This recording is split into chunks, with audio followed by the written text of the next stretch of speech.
Ito ang ating Kymco Racing King 180.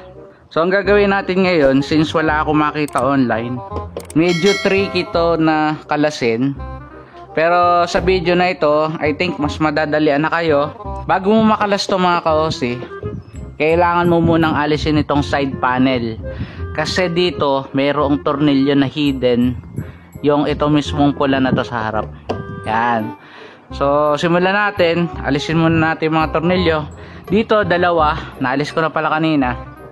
Dalawa sa taas. Tapos, ito, ang pagtanggal dito, pababa. Kasi may hook lang siya. Madali lang siyang alisin. Yon.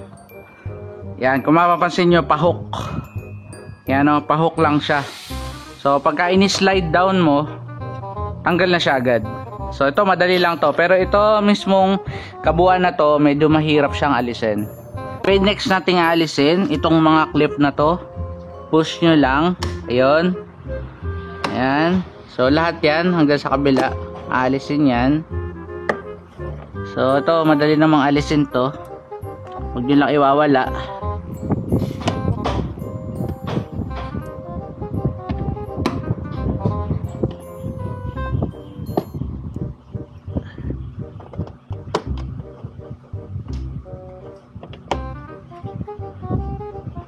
Then, alisin natin to.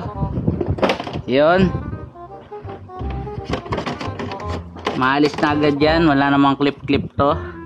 Pahugot lang. Ito. Tapos, yan. Mata niyo yung radiator dyan. Tapos itong tornilyo, kailangan alisin. Dalawa yan, pati sa kabila. Tornilyo.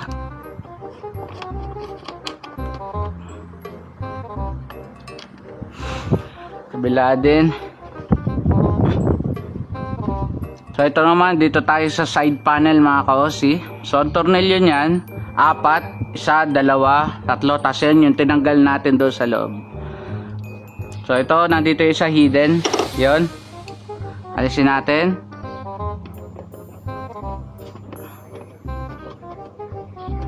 Isa, 2, and then ito, 3. Tapos yung isang tinanggal natin kanina, 4 yun. Then, pag alis niyan mga kaosi, ingatan nyo lang to.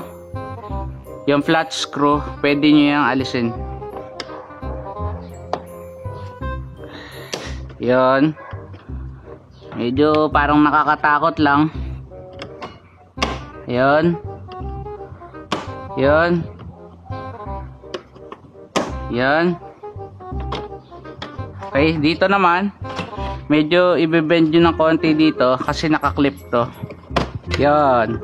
Pag ganun lang konti. Yan, tanggal na siya. Noona, sobrang hirap na hirap ako dyan. Pero ganun lang pala. Tandaan nyo lang kung saan nakalagay yung mga clip. And then, push down nyo lang.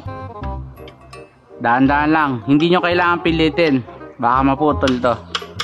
Yan, ito yung isang hidden na tornilyo para dito, para maalis to. Yan.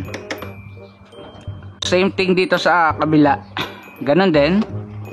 Pareho lang din nung tinanggal natin. May clips din to. Madali lang siya pagka nagawa nyo na talaga. Sa una medyo mahirap, para kang kakabahan.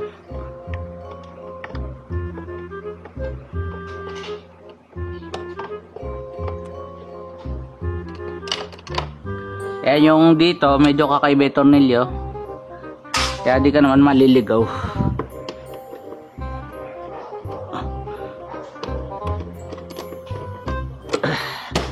Dito, may crack na dito eh.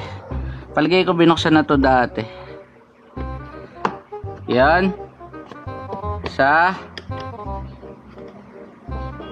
Dahan-dahan lang. 2.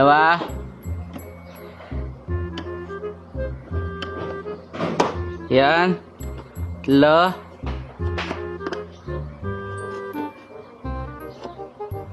4.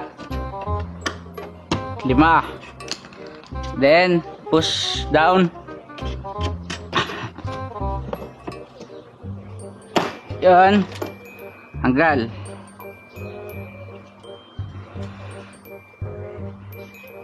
So ito, maalis na natin mga ka-OC yung hidden na tornilyo. Yan. Pagka yan din yung natanggal, edi pilas yan. Diba? Isa, dalawa,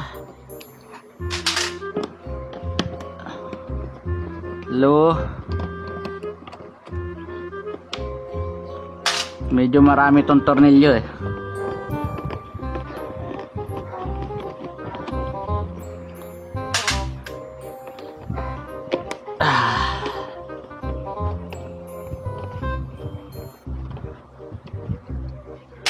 Pag naalis nyo yan, pwede na kayong mag-upgrade ng ilaw nyo.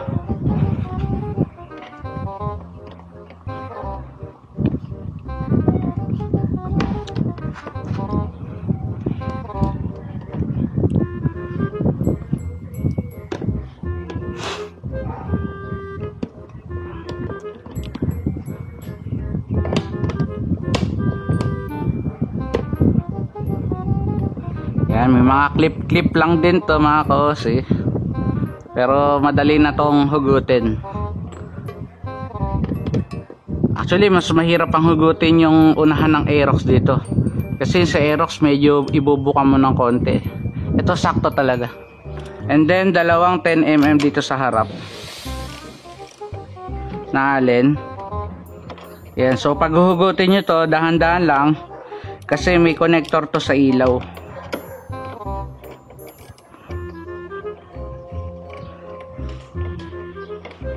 Okay.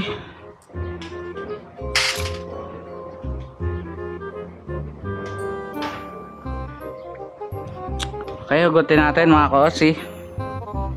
Check nyo mabuti kung naalis nyo. Ayan o, saglit lang, hugot na o. Noong una yan, nung hinuhugot ko yan, hirap na hirap akong hugutin yan. May tornilyo pa pala, hindi ko napansin. So ayan, tanggal na. And then itong connector lang na to, alisin natin. Ingatan nyo lang, baka bumagsak. Yan, alis na. Yun. Okay. Sa paglalagay nito sa lapag, head down. Yan, tapos lagyan nyo sa pen. Huwag ito yung pantutukod nyo, magagasgas. Head down para sure kayo. So ngayon may access na tayo sa lahat. Kaya ako nagka-error nung una. Itong fan relay tanggal pala, so ini-start ko. So yun yung nangyari. Pero kahit ilagay ko siya, check engine, pero buo naman lahat, so wala na ako worry doon. Kailangan talagang ipa-reset. Yan, so tandaan nyo lang lahat ng tatanggalin nyo, and then bago nyo ibalik, tingnan nyo mabuti kung nakalagay lahat ng socket. Kasi merong isa dyang hindi nakalagay, magche-check engine yan. So yun, naalis na natin yung harap mga ka-OC. Ganun lang ang pag-aalis nito. Kailangan nyo alisin yung dalawang side, tapos yung sa ilalim, yung cover nya. Then ito yung hidden na tornilyo. Yun, dire-diretso hugot lang yan. Kapag ka hinuhugot nyo sa Racing King medyo lumalaban, huwag nyong pilitin. Ibig sabihin meron pa kayong tornilyo na hindi na tatanggal. So ayun mga ka-OC, ang ganito na lang. Always ride safe. Peace.